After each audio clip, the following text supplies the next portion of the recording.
Assalamualaikum warahmatullahi wabarakatuh. Halo semuanya, di sini saya dari Universitas Negeri Surabaya akan menjelaskan tentang materi diferensial total. Namun sebelum itu, izinkan saya memperkenalkan diri terlebih dahulu. Perkenalkan, nama saya Tara Tabriza Rahman dari program studi S1 Sains Data NIM 24031554107 kelas 24E dengan mata kuliah Kalkulus Lanjut dengan dosen pengampu Ibu Yuni Rosita Dewi, SSI, MSI. Di kesempatan kali ini saya akan menjelaskan tentang materi diferensial total, yaitu salah satu materi yang ada di mata kuliah Kalkulus Lanjut. Namun, sebelum kita memasuki materi inti yang akan saya bahas pada kesempatan kali ini, yaitu terkait materi diferensial total, di sini saya mau mengenalkan terlebih dahulu tentang prodi saya, yaitu prodi Sains Data. Di Universitas Negeri Surabaya sendiri tentunya memiliki banyak sekali program studi, yaitu salah satunya ada program studi S1 Sains Data, yang dimana prodi ini berada di bawah Fakultas Matematika dan Ilmu Pengetahuan Alam, atau biasa kita kenal dengan sebutan FMIPA. Prodi ini telah berdiri sejak tahun 2022 dan memiliki akreditasi baik sekali, yang dimana akreditasi ini telah diputuskan oleh Lembaga Akreditasi Mandiri Informatika dan Komputer yang telah diputuskan pada tanggal 9 Agustus tahun 2024. Gelar yang diberikannya yaitu Sarjana Sains Data atau disingkat dengan SSID.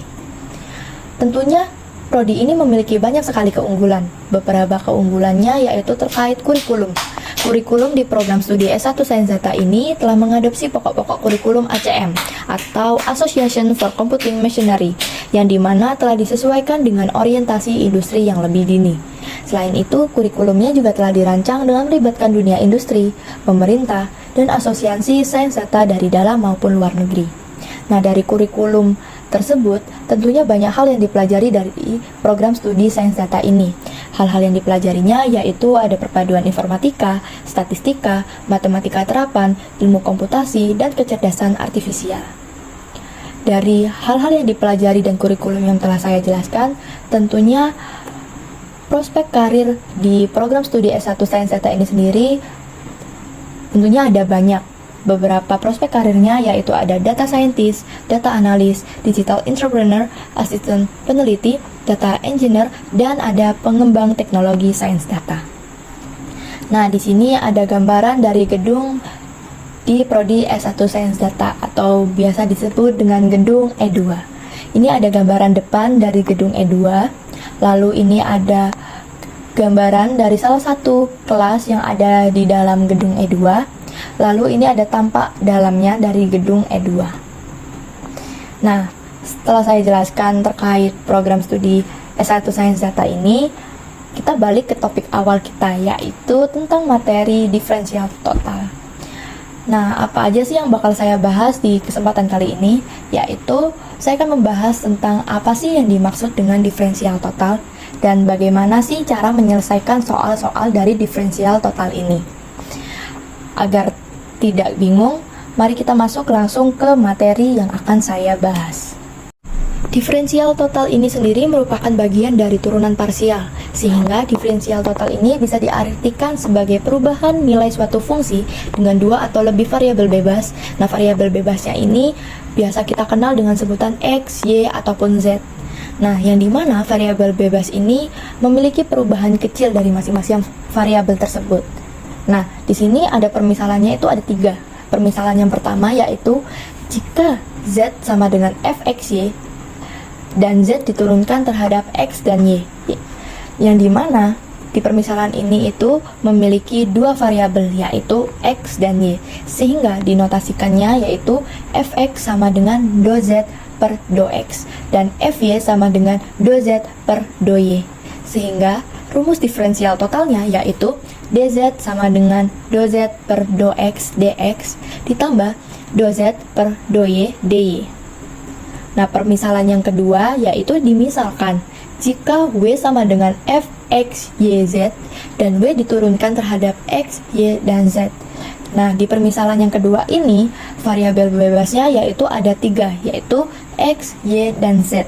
Sehingga dinotasikannya itu fx-nya memiliki nilai yang sama seperti sebelumnya, yaitu do W per do X, lalu FY-nya sama dengan do W per do Y, dan Z-nya yaitu do W per do Z. Sehingga rumus diferensial totalnya yaitu dw sama dengan do W per do X dx ditambah do W per do Y dy ditambah do W per do Z dz. Lalu selanjutnya ada permisalan yang ketiga, yaitu dimisalkan jika dx sama dengan delta x dan dy sama dengan delta y, yang dimana masing-masing tersebut menyatakan perubahan kecil dari x dan y, sehingga aproksimasi yang baik bagi delta z-nya yaitu sebagai dz, sehingga rumusnya dinotasikan sebagai delta z sama dengan f x ditambah delta x, y ditambah delta y dikurangi f xy. Nah, di delta z ini dihitungnya tanpa adanya penurunan, entah itu terhadap x, y, ataupun z. Nah, agar kita dapat lebih paham, kita langsung masuk dengan contoh soalnya. Nah, di sini ada contoh soal yang pertama, yaitu permisalan jika z-nya ini sama dengan fxy sama dengan x kuadrat ditambah 3xy min y kuadrat. Nah, di contoh soal yang pertama ini, z-nya memiliki variabel bebas 2, yaitu x dan y. Dan di soal yang pertama, yaitu kita disuruh menentukan fungsi dz. Lalu yang kedua, jika x-nya ini berubah dari 2 ke 2,05 dan y-nya berubah dari 3 ke 2,96, maka tentukanlah dz-nya dan bandingkan dengan besar delta z yang sesungguhnya. Nah, penyelesaian soalnya yaitu sebagai berikut. Untuk penyelesaian soal yang A, di sini kan z memiliki nilai x kuadrat ditambah 3xy min y kuadrat, sehingga jika diturunkan terhadap x, maka nilainya jadi 2x, yaitu nilai pangkatnya diturunkan jadi 2x, lalu pangkatnya ini dikurangi 1, jadi 2x pangkat 1, atau bisa kita tulis dengan 2x. Lalu plus 3x ini kan masih memiliki nilai x, jadi diturunkannya karena x ya ini hanya memiliki nilai pangkat 1, jadi 1 dikurangi 1 hasilnya 0. Jadi x ini pangkat 0, jadi nilainya 1, 3 kali 1 kali y, jadi nilainya adalah 3y. Dan untuk min y kuadrat, karena ini tidak memiliki nilai x, maka jika diturunkan terhadap x, nilainya sama dengan 0. Di sini kita tidak menuliskan nilainya, jadi ditulis hanya 2x ditambah 3y. Lalu turunan yang kedua ini ada turunan terhadap y. Nah, nilai yang x kuadrat ini kan tidak memiliki nilai y di dalamnya, jadi kita menuliskannya yaitu sebagai 0.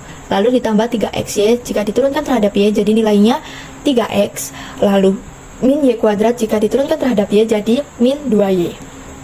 Jadi nilai dz-nya sama dengan 2x plus 3y dx ditambah 3x min 2y dy. Lalu di soal yang B, itu kan diketahui jika x ini berubah dari 2 ke 2,05, sehingga diketahui x ini memiliki nilai 2 dan delta x sama dengan dx-nya ini memiliki nilai 0,05. Nah, 0,05-nya ini didapatkan dari nilai perubahannya dikurangi dengan nilai awalnya. Jadi 2,05 ini dikurangi nilai 2 dari x-nya, sehingga didapatkan delta x-nya yaitu 0,05. Dan y-nya ini kan diketahui y-nya berubahnya dari 3 ke 2,96. Jadi nilai y-nya itu sama dengan 3 dan delta y sama dengan dy-nya ini memiliki nilai min 0,04 yang didapatkan dari 2,96 ini dikurangi 3. Lalu di sini kan kita disuruh mencari nilai dari dz-nya lalu dibandingkan dengan nilai besar dari delta z-nya. Jadi dz-nya kita masukkan terlebih dahulu. Di sini tadi kita mendapatkan nilai 2x plus 3y dx ditambah 3x min 2y dy. Lalu dimasukkan sesuai apa yang kita ketahui, yaitu nilai x sama dengan 2, dx-nya memiliki nilai 0,05, y-nya memiliki nilai 3, dan dy-nya memiliki nilai min 0,04. Lalu dimasukkan yang mendapatkan nilai 0,65. Ini nilai dari dz-nya. Lalu untuk nilai delta z-nya, di sini z-nya kan kita mengetahui bahwa z sama dengan x kuadrat ditambah 3xy min y kuadrat. Nah, ini dimasukkan terlebih dahulu. Jika memiliki nilai 2,05 sama y-nya 2,96. Lalu di sini dimasukkan juga jika memiliki nilai 2,2 sama 3. Sehingga hasil akhirnya yaitu 0,6449. Sehingga kesimpulannya adalah nilai DZ ini mendekati nilai dari delta Z. Nah, kita lanjut ke contoh soal yang kedua, yaitu di sini diketahui bahwa fungsi W ini yaitu fxyz sama dengan sin xy ditambah cos Z. Sehingga fungsi W ini memiliki 3 variabel bebas, yaitu x, y, dan z. Lalu di sini kita disuruh menentukan fungsi dari dw, dan yang B, kita disuruh mencari nilai dari dw jika titik x, y, z sama dengan pi per 2, 1,0 dengan dx-nya itu 0,01, dy-nya sama dengan min 0,02 dan dz-nya sama dengan 0,03. Untuk penyelesaian soal dari soal nomor 2, di sini kan kita mengetahui bahwa W sama dengan sin xy ditambah cos Z. Nah, untuk turunannya yang pertama terhadap X, di sini sin tidak memiliki nilai depan, sehingga kita menurunkan nilai yang ada di dalam kurung dan nilai dari sin itu sendiri. Yang di dalam kurung ini kan memiliki nilai xy, jadi jika diturunkan terhadap X, maka nilainya jadi y. Sehingga nilai dari sin xy jika diturunkan terhadap X jadinya nilainya cos xy dikali y. Nah, di sini kan ada ditambah cos Z karena di dalam nilai cos ini tidak memiliki nilai X, maka turunannya itu sama dengan 0. Dan di sini kita tidak menuliskannya ya. Lalu selanjutnya ini turunan terhadap Y. Di sini turunan sin xy jadi cos xy dikali x dy. Nah, ditambah cos Z ini jika diturunkan terhadap Y bernilai 0 karena cos ini tidak memiliki variabel Y. Lalu turunan yang terhadap Z, karena sin xy ini tidak memiliki variabel Z, maka hasil turunannya sama dengan 0. Lalu turunan yang cos Z jadi min sin Z, karena Z jika diturunkan juga hasilnya 1, jadi hasilnya min sin Z.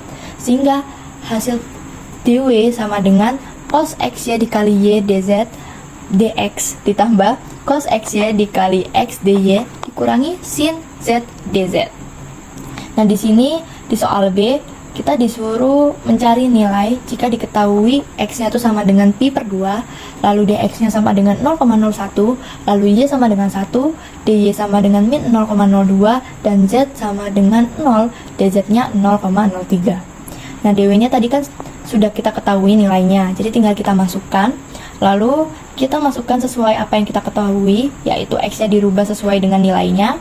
Jadi di sini ada cos, di dalam kurungnya pi per 2 dikali 1, lalu tutup kurung dikali 1 dikali 0,01, lalu ditambah cos pi per 2 kali 1, tutup kurung dikali pi per 2, lalu dikali nilai dy-nya yaitu min 0,02, lalu min sin 0, nilai dari z-nya yang dikali nilai dz-nya yaitu 0,03. Lalu kita kali yang di dalam kurung dan di luar kurung. Lalu nilai dari cos pi per 2 itu kan hasilnya 0. Jadi 0 dikali 0,01 ditambah cos pi per 2 kan tadi nilainya 0. Lalu dikali 0 kali pi per 2 dikali min 0,02 lalu dikurangi 0. Sehingga hasil akhirnya adalah 0. Sehingga dapat kita simpulkan bahwa perubahan kecil di dx, dy, dz itu tidak menyebabkan perubahan pada W. Jadi kesimpulannya, diferensial total adalah alat penting yang ada di dalam mata kuliah kalkulus lanjut, yang dimana diferensial total ini untuk mendekati perubahan fungsi yang bergantung pada beberapa variabel, sehingga kita menghitungnya dengan menjumlahkan efek turunan parsial yang dikali dengan perubahan variabel. Sehingga dengan ini kita bisa memperkirakan perubahan fungsi tanpa harus menghitung nilai eksaknya secara langsung.